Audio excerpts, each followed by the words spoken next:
Welcome to 5-Minute Monster Views. I'm your host, Monster D, and I have with me today a wildly special guest, one who goes out of his way to bring the natural world a little bit closer to you. He is the creator, the founder, the videographer, and host of Wild Neighbors Nature Connection. He is the one, the only, Rich Hanlon. Hello, Rich. Hello, Monster D, and thank you for that amazing introduction. It is my pleasure. Always happy to welcome a fellow nature and insect enthusiast. That I am.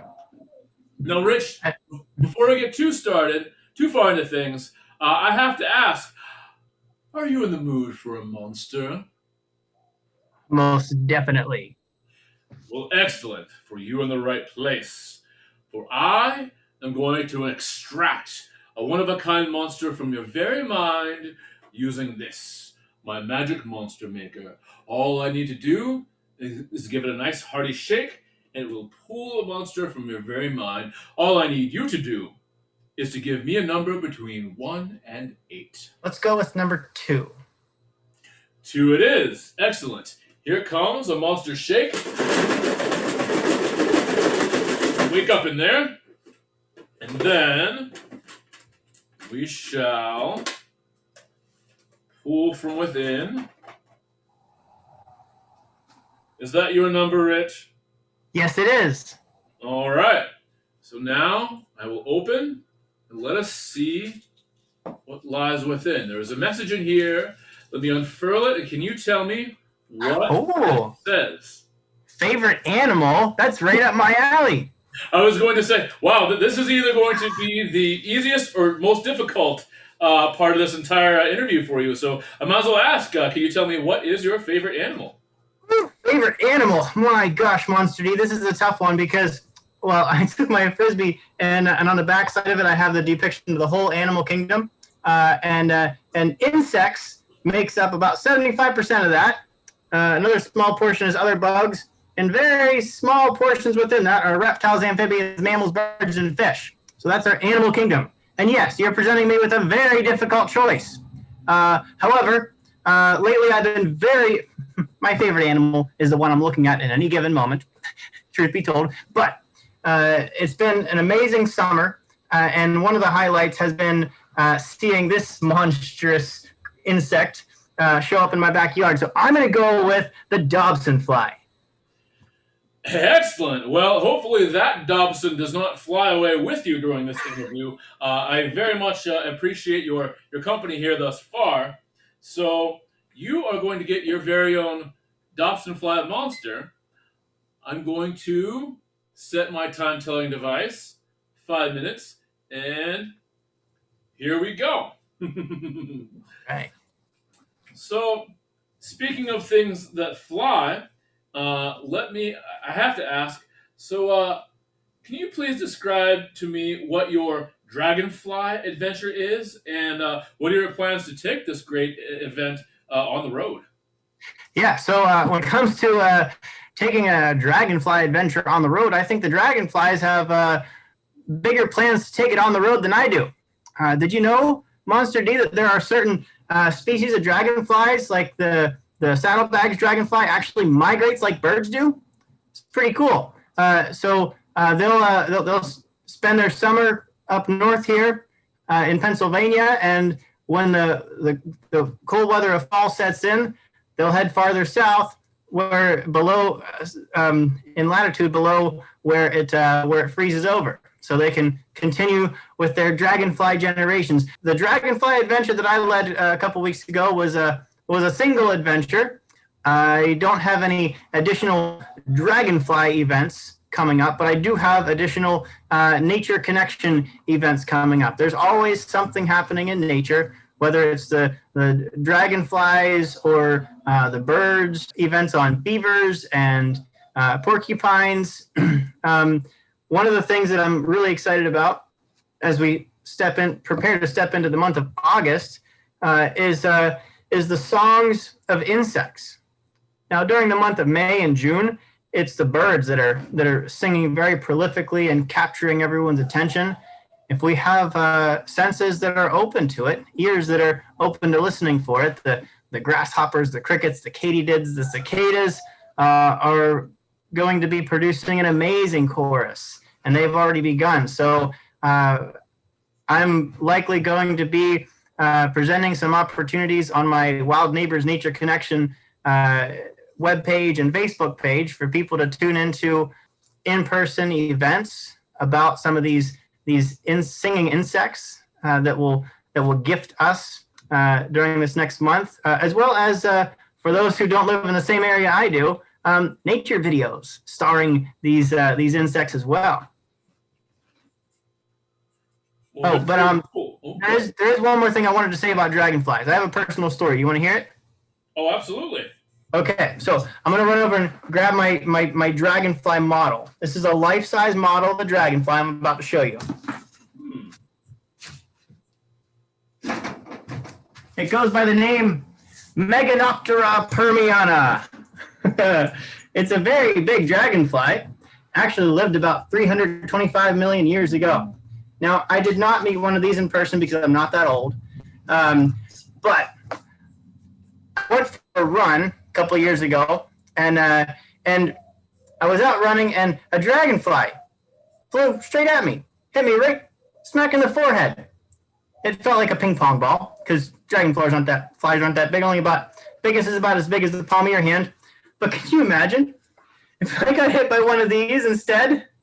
It was it's got a 2.5 foot wingspan, weighs 1 pound. Yeah, so I'm glad it was not one of these, that it was just our regular modern dragonfly. But dragonflies are very cool because, you might know about animals like wolves and lions and things, which they are successful at hunting, about 15 to 20% of the time that they go out hunting. Dragonflies are successful about 95% of the time. That's pretty amazing. The back of my mind is racing with imagination for the kind of prey such a large ancient dragonfly must have had to go after. Everything as far as bug-wise was bigger about 300 million years ago, because some scientists say that it's because there was more oxygen in the air that allowed them to produce bigger bodies. I don't know if that's correct or not, but that could be. Very, very cool. So, Yeah. So you had some very direct inspiration for your love of dragonflies. What was your first sort of big,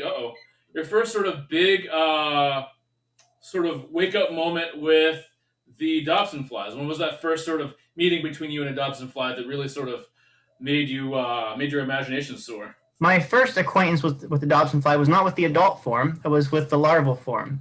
Now, these are creatures that spend the first 3 years of their life in well oxygenated bodies of water, and so after graduating from college, I worked in the environmental field for 3 years. One of those years, while I was with Western Pennsylvania Conservancy, we did a lot of watershed conservation activities. And one of those was we would take samples of the bugs that were living in the water, and we'd identify the bugs to the genus level, and it would help us to get an estimate of how healthy and clean the water is. And this is the Dobson fly, along with the mayfly, stonefly, and caddisfly, is one of those bugs that you look for that indicates good, healthy, clean bodies of water. And we'd see a good number of Dobson flies in those clean bodies of water. And even in its larval form, it looks very formidable. I didn't always live in the north central Pennsylvania. Actually, it's only been the past year that I've lived in Athens. And right here in Athens, we have two big rivers that come together in this town, which kind of is reminiscent of Pittsburgh a little bit, only a little bit smaller, right? It's a little bit smaller rivers. But being so close to these rivers, we see a fair amount of flying insects, including the Dobson fly. And it is amazing to have things like Dobson flies land and hang out in your backyard at night. my earliest memories, or being the kid who would walk around town with a bug catcher growing up and gathering millipedes and potato bugs, and then it was graduating to get my first pair of binoculars and start bird watching. Always had that love of nature, and just every living thing presented an opportunity to make the acquaintance with a new neighbor. So, was there any sort of particular nature enthusiast or anyone that was a particular inspiration for not only your love of nature, but perhaps even your very stylish visage now with a hat and a vest and all that sort of thing? Oh, as far as the things that I wear, I don't know. Just what's most convenient, really. If it's a bright sunny day, you better wear a hat. And this vest, it's got a lot of pockets for a lot of different things, so that's why I wear that. But if I'm talking people who have inspired me and helped me to become who I am, I definitely have to give a shout out to my parents, being the first ones to introduce me and my brothers to spending time in nature, and so I think my parents played a big role in that. And if I'm talking historical figures, which he's also a contemporary figure, I'm going to go with Fred Rogers, right? Like many people, I grew up watching Mr. Rogers' Neighborhood, and I feel led to extend that neighborly care beyond the realm of human society into to include wildlife and all of nature. And so if I am to step into a farther back historical figure, I would say the writings of John Muir have inspired me to engage in my own outdoor explorations, which have included mountains. So I guess I'm molded in part by my parents, but also inspired by Mr. Rogers, by John Muir.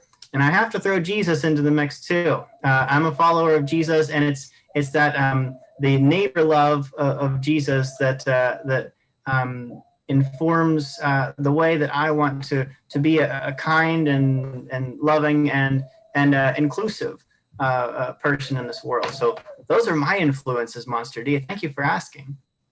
Excellent. And what a fitting tribute by having your show actually named Wild Neighbors. So that's quite telling right there. So I appreciate that. Yeah. And by the way, speaking of wild neighbors, here's a wild neighborly version of yourself, Dobson Flies. Whoa, that is so cool. I love it. So, what do you think you would do if you found yourself with a newfound set of gigantic sort of mandibles and such appendages? I feel like I'd need to show it off. Maybe take a kayak ride down the river and, see what other people thought. That's pretty cool. Well, thank you. I think one more question. So Hot Metal Bridge Faith Community may be the coolest name I'd ever heard for a church. So, what does such a hot name mean to you? What can you bring that name when people hear it into sort of the way you live your life and the kind of inspirations that you like to bring? Yeah, so I had the privilege of and the joy of serving at a church called Hot Metal Bridge Faith Community from 2013 to 2015 while I was attending seminary in Pittsburgh. And that particular church was it was formed by two pastors, and they were members of different Christian traditions, but they decided to start this church movement together, and they wanted it to be fully inclusive of all the diversity that you find in the south side of Pittsburgh. Anybody who's spent time in the south side of Pittsburgh knows that there's a lot of diversity to include there. And so when hot metal, when metal is like molten and hot, it can meld together. Even if you have different kinds of metal, they can meld together into a beautiful whole, a collective whole. And that's one of the things, parts of that particular community of faith. It's like it's in their DNA to be this community that is inclusive of the full diversity of humanity. And my experience there, I mean, I spent a couple of years there, has continued to inform the ministries that I lead and the way that I want to live. When you get to spend time with people who celebrate diversity, it has a way of warming your heart and making you want to be somebody who celebrates diversity too. And yeah, there's definitely a connection between my time at Hot Metal and what I'm doing even in the nature connection activities that I lead. Nature is a celebration of diversity. It's the most diverse expression of community we can find anywhere. And so yeah, I mean, Hot Metal Bridge Faith Community, think about the melding of molten metal, different and yet part of this collective whole. It's unity in diversity, and a shared commitment to love one another, no matter how same or different we may be. That is a much more expansive concept of that name than I might have just pegged it for being the most likely place to have Striper perform at a certain but I appreciate that. I appreciate that Yeah. idea of togetherness and sort of binding as molten metal does. And I thank you for being here to talk with me about all these questions. Actually, the very, very last thing I want to ask is out of everything you have going on in your life, what are you most looking forward to next? Neighborly relationships require that one takes the time to, if we're to care for our neighbors, we got to get to know our neighbors first. And that's my lane. That's where I really feel like I'm fully alive, when I get to help people forge emotional and intellectual connections with nature. And so that's what I'm doing through my Wild Neighbors Nature Connection. I have a webpage. It's WNNC.net. And of course, WNNC stands for Wild Neighbors Nature Connection. I will continue to post videos and blog posts and have in-person events around the Athens, Bradford County area, which I'm a pastor in the United Methodist tradition, so we tend to get moved around a lot. There's a chance I might be somewhere else in Pennsylvania in the not too far distant future. But wherever I go, I'll be offering in-person events. And one of the things that I am very excited about is I'm working with I've been working with my friend Sam Richardson, who's director of Camp Penn, which is one of our camps in the Susquehanna Conference of the United Methodist Church. We are this summer, we've got it up and running, is the Wild Neighbors Nature Center at Camp Penn. And so for campers, for other people who would want to visit, it is a very great resource to help people find connection with nature. And in particular, this is down in south central Pennsylvania in the Mishaw State Forest, right along the Appalachian Trail, where it comes through the southern point of Pennsylvania. And so that's a project I'm working on, Wild Neighbors Nature Center, Wild Neighbors Nature Connection, Facebook page and web page. And so a lot of just a number of different ways, helping people to find connection with nature, create those emotional and intellectual connections, and I hope my great hope in everything that I do is I want to be a part of a community, part of a world that treats the full diversity of human life as well as the full diversity of nature as neighbors.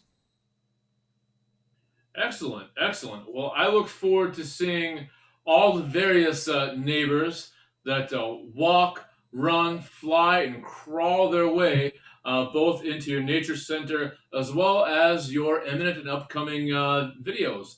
And I appreciate you sharing that connection and in such a kind way, such a neighborly way, that is an easy access point for a lot of young minds to kind of come in and gain that interest. I appreciate that. The likes of Mr. Rogers and many other sort of neighborly creators definitely help to influence my own creativity and my own desire to spread that sort of kindness and togetherness around. So I appreciate what you're doing. Thank you, Monster D. Yes, and I thank you for being my guest today for monsterizing with me. Hopefully, your mandibles stay full and clean and sharp. And I thank you for being here. And I ask you and everybody at home to stay monstrous. Monster D.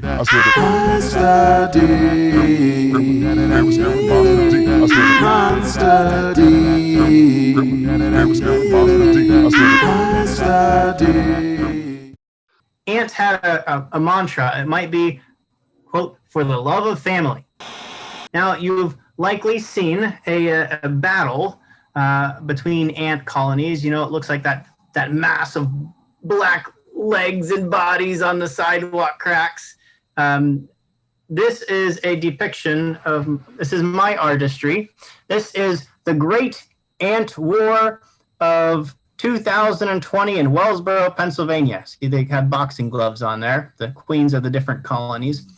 These ants, they went at it for 2 straight weeks. Every time I would step out of my house, the driveway would be littered with the casualties of ant war.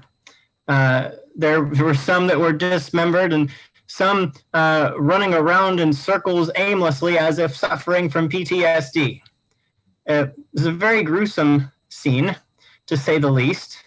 And I wondered why they couldn't find peace among each other. But anyway, in his book, Secret Lives of Ants, by author and entomologist J. Cho, reveals that when faced with territorial boundaries, some ants choose a different path.